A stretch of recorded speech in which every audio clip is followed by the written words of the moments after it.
I do, Stuart. Yes. Um, I do something with Kundalini every day for 7 days, always, and I still find it very hard to find my center when I go outside my building in New York City. And it's been going on for many years, and I just thought if you maybe had some ideas on that. Well, Michael, the only way I've learned to do that is through having committed myself to do very deep meditation when I sit down.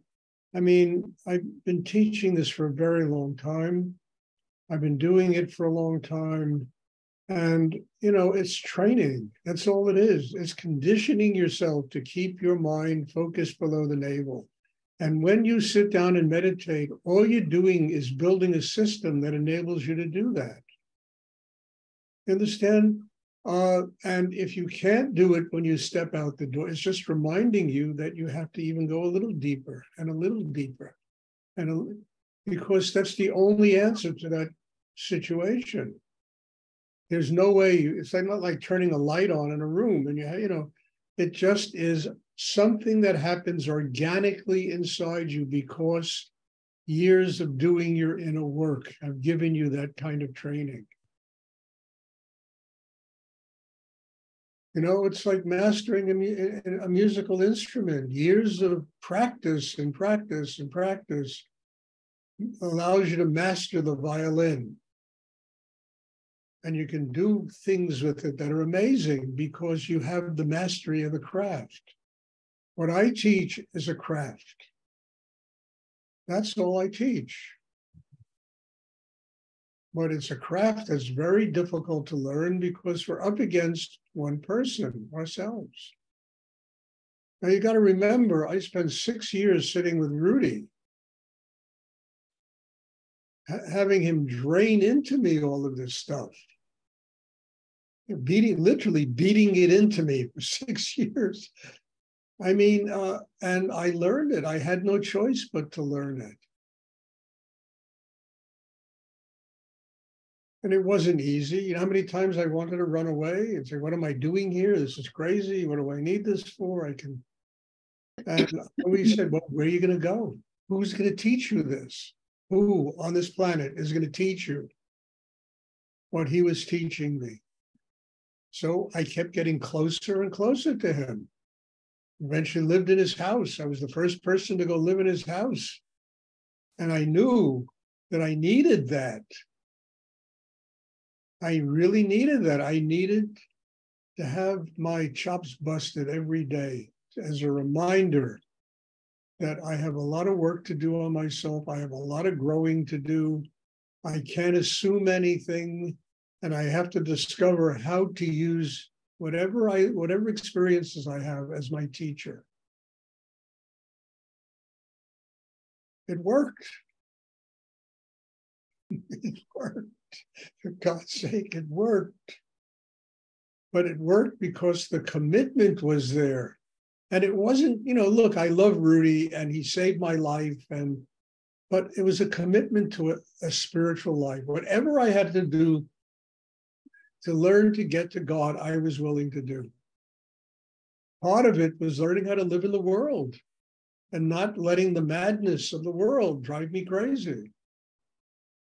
How to be out in the world and to recognize that it's God's world, it's not my world. And this world was created to remind me that I have to grow by God. So this is not easy to learn. And you step out into the world and it reminds you that you got work to do on yourself. And you got to do whatever is necessary for you to grow, I mean, otherwise it's just time goes by and, before you know it, we get older and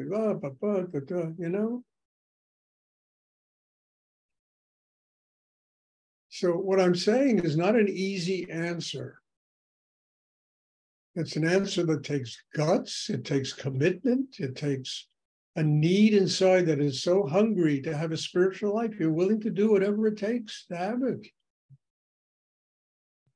It's like Milarepa, the greatest story of this. who was a magician, a black magician. I think he murdered people when he was younger. I don't know, all kinds of madness he lived in. And he finally realized that he needed to have a spiritual, he needed to change and have a. So he went to Marpa, who was probably the greatest Mahasiddha of his alive then, and said, I will do whatever you want me to do in order to free myself from me. It's the same thing I said to Rudy. Whatever I need to do, I will do to free myself from Stuart. Well, Marpa made him build 13 houses. 13 houses. He would spend a year building a house for Marpa and his wife. Oh no, my wife doesn't like it. We got to move a different look. He spent 13 years building a houses for Marpa, asking nothing in return. And after that period, he became the poet saint of Tibet. What could have been left of his ego? Nothing. Nothing. They always picture him listening to you see him in Tonkas with his hand on his ear, listening to the music of the cosmos. And this guy was a black magician. He was a murderer. He was really a creep when he was younger. And he said, I got to change. I have a different purpose for being in this world. Change. But this is what it takes, and nobody understands that unless you've been through it. Took me 20 years of running ashrams and meditation centers, having to deal with so many hundreds of people all over the world, thousands of people all over the world. And in order to do it, I had to build myself. Otherwise, I would have ran away from it. I said, who needs this? What do I need this for? And I said, Stuart, you need this. This is making you grow. And then after a while, I worked through it.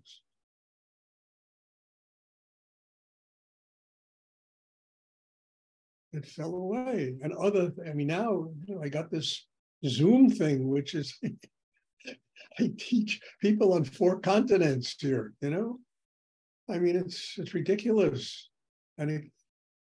So what I'm saying is, you can't, you have to have that need and then do what you need to do to grow, to get to God. Whatever you have to do to break yourself down.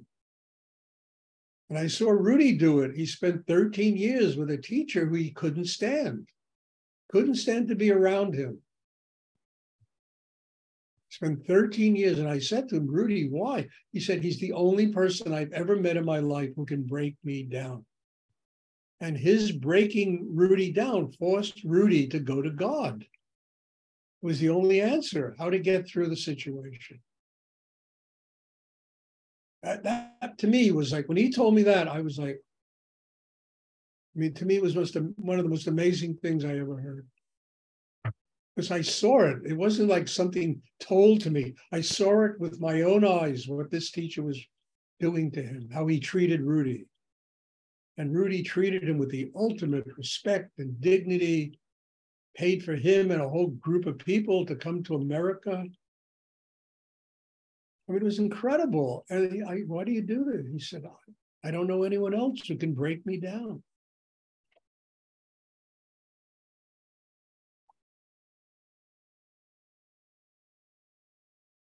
There are parts of this story I can't even tell, it's so horrible, But I'm just saying that you've got to do what, and then you find out you're living in God's world. Everything in this world is teaching you. But you have the strength to embrace the teachings because you have built that strength inside yourself.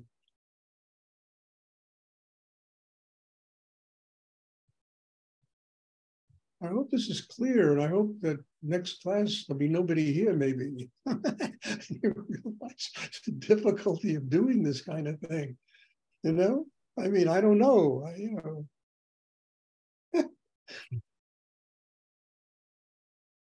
But if you're in a class like this, there has to be something in you that wants to get to God, that wants a spiritual life. Otherwise, why be here and do this? Mhm. I'm not a bad guy, and I'm easy. I used to be much more difficult, but I'm easy, and I kind of treat people well and kind to them. But it's got to be something deeper than that. But then you got to say, well, how am I going to get that? What do I have to do to get that?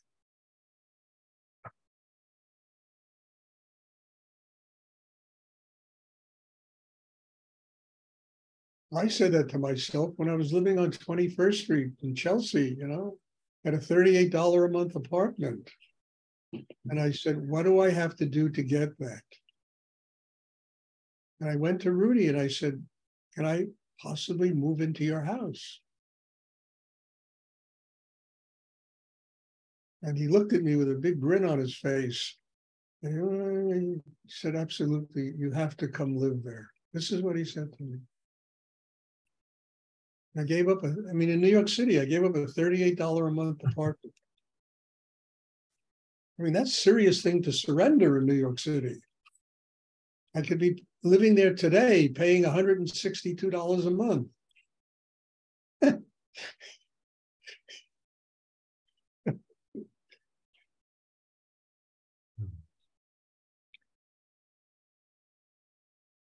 Thank you. You're welcome. Does anyone else have a question they would like to ask?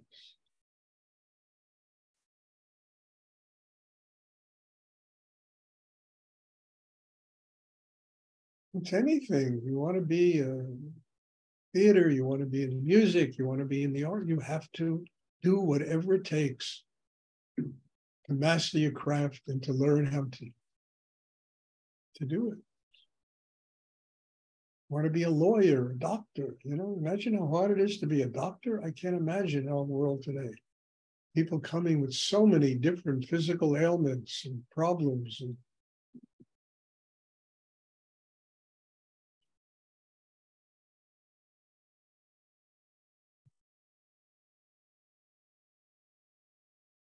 Does anyone else have a question? I hope this is clear. I'm not talking about what I've read in books. I'm talking about what I've been through in my own life.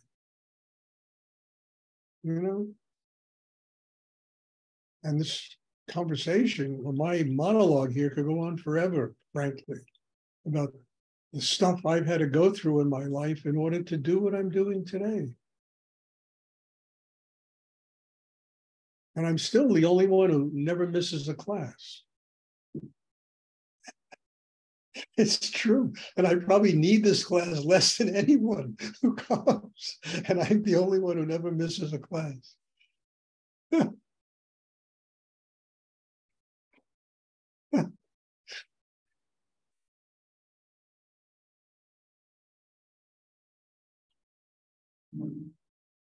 Does anyone else have a question they would like to ask?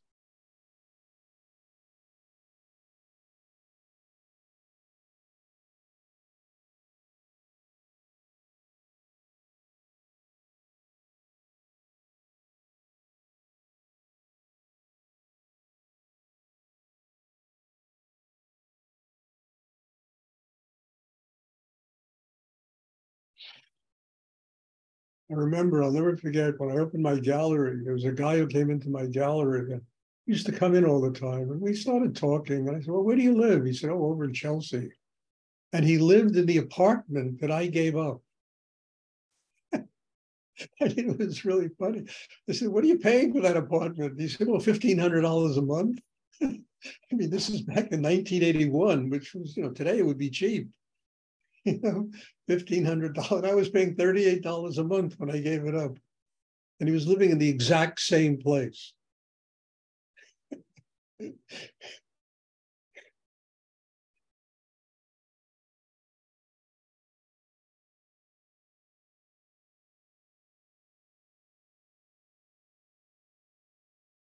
Does anyone else have a question they would like to ask? And then I once complained to Rudy about I had no place to sleep in his house. I would come back at night, and the place where I used to sleep, there was always somebody sleeping there, you know? So I complained to him once, you know, and he looks at me, and then he looks at a weed growing in a crack in a New York City sidewalk. And he said, that weed has more courage than you. I mean, can you imagine your karma being growing from a crack in a New York City sidewalk and surviving? Boy, I never complained again. But it worked out in a way, because 3 weeks later, he told me, Stuart, he called me over. He said, look, when I leave, you know, you can stay in my apartment. You know, gave me his, he left. I had this beautiful apartment upstairs to stay at, you know.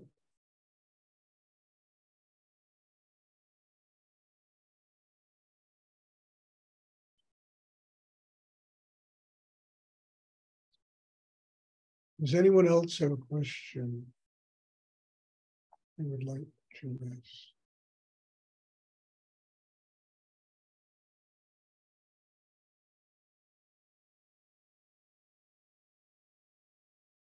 And then I remember he took all my teachings away. He took everything away from me, Rudy. He really was like the book of Job that day. Everything that was gone. And I remember going to the meditation room, sitting down and doing a deep meditation, really deep.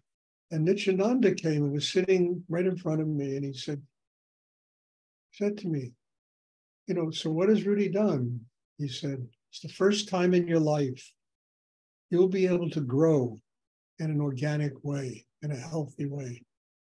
He is taking you right down to ground zero. You will grow in a healthy way now. And I went back 15 minutes later, gave him a big hug and said, thanks.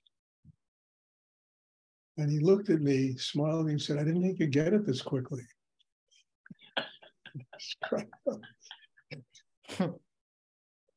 He said, God bless you, Rudy. You're the only one who can do it for me. And yet he did it with love. He did it with, you know, it was, you know, an extraordinary education.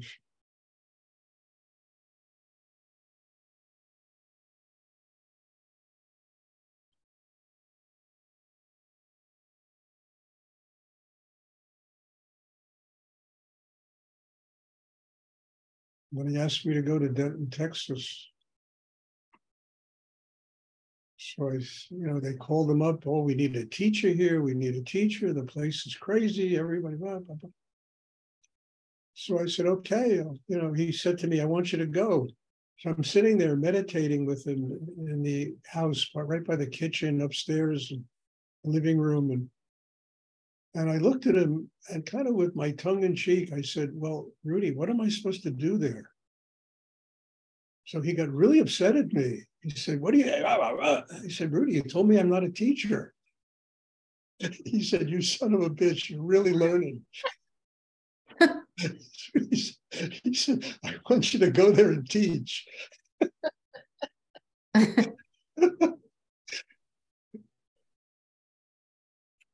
I had a great master.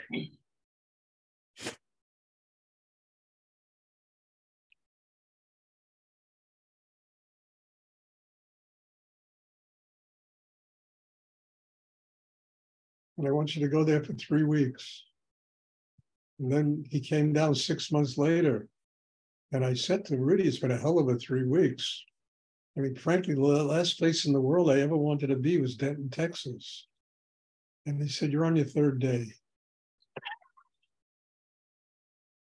So then you learn how the world was created in 7 days, you know. It takes time for creation to manifest. You know, it took 9 years to work out 3 weeks. And then I left. So all of this is part of learning how not to get upset at the world and how to use life and everything that happens to you in your life as a reason to grow and as a reason to get closer to God rather than a reason to destroy yourself. Whatever it is, it's there to teach you how to get to God and how to grow. And I didn't know this until I met Rudy, and he trained me. And that's what I'm trying to do here, train people. I mean, I wish I had you all in my house here. You know, I could teach you. You know, it's a different, training, but this is what God has presented with me today. You know, what am I going to do? Have people sitting from all over America, Brazil, here.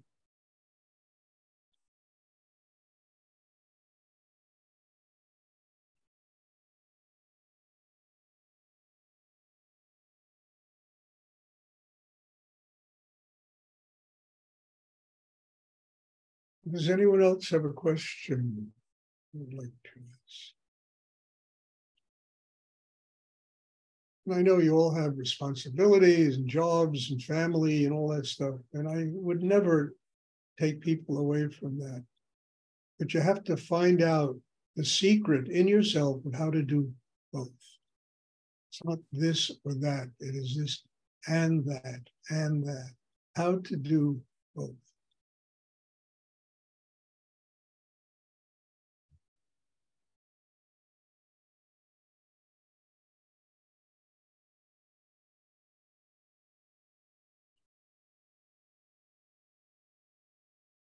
Does anyone else have a question? So God bless you all and thank you. And it's kind of a miracle this to be doing this, to connect with all of you. And as I always say, you all are my teacher.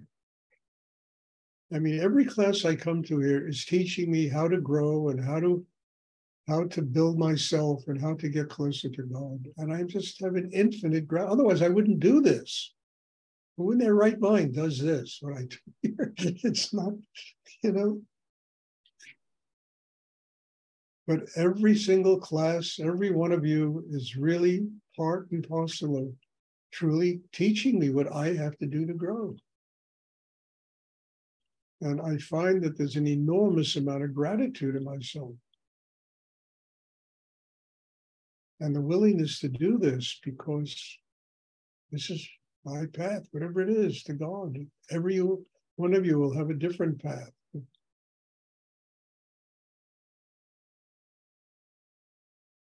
Does anyone else have a question I'd like to ask? So God bless you all. And step out and greet the day. Step out of your apartment, your house, and greet the day. It's not there to beat you up. It's there to teach you about yourself. I mean that. So bless you all. And there'll be meditation tomorrow evening. Thank you. Thank you, Stuart. Thank you, Stuart.